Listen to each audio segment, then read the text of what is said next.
How do you protect yourself from zina? The reality is, number one, everyone listen to this. It's not what you think I'm going to say. Self-restraint. Restrain yourself. You can restrain yourself. I mean, I had a 14-year-old come to me not so long ago. How do I protect myself from zina? I want to get married. Come on, be a little bit realistic.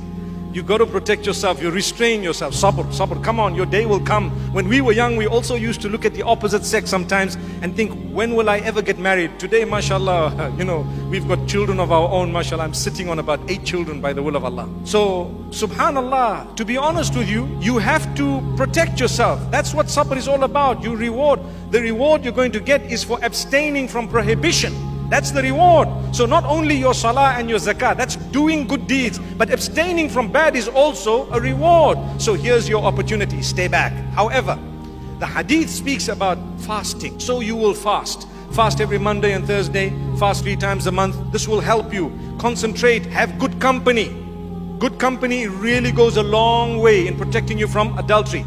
So what we need to do, subhanallah, is protect ourselves, have good company, read a lot of the Quran, go into lessons, try and expand your religious learning. Watch out how you use your phone. How you use your phone. I want to tell you something sad. Many of us feel we're in love with someone because of the phone. But the person in real life, I've come across so many who've got married as a result. A few have been happy, but a lot say, it's not who I thought it was. You know why? Today, like you have Photoshop, you also have akhlaq shop, which means somehow their akhlaq is shopped. You think that they're really amazing, and when you live with them, they ignore you. They're on the phone with someone else. And you start thinking, so don't be deceived by the phone. You know, when someone says, I love you, wallahi, so many of them are just saying it because it's just like saying, hello, hi, how are you? And you know what I love you means sometimes nowadays? I want to use you. That's what it means. I promise you it means that. Have you seen what I've said once, some time back on Twitter? I said, if people can say lol without laughing, they can say I love you without loving. And I think a lot of people caught on that. But I want to add something else today and tell you, a lot of the people say I love you and actually mean, without you knowing, I just want to use you. And because women are generally, emotionally, they get more attached. It's sometimes the youth, the young men who are abusing this attachment. So be careful. Abstain, be strict on yourself. You fast, you have good company, and you try and engage in more acts of worship. Go out and become a volunteer. Help here, help there. And subhanallah, when the time is right, then you start opening your eyes. And I have one statement for a lot of the brothers and sisters who are not married.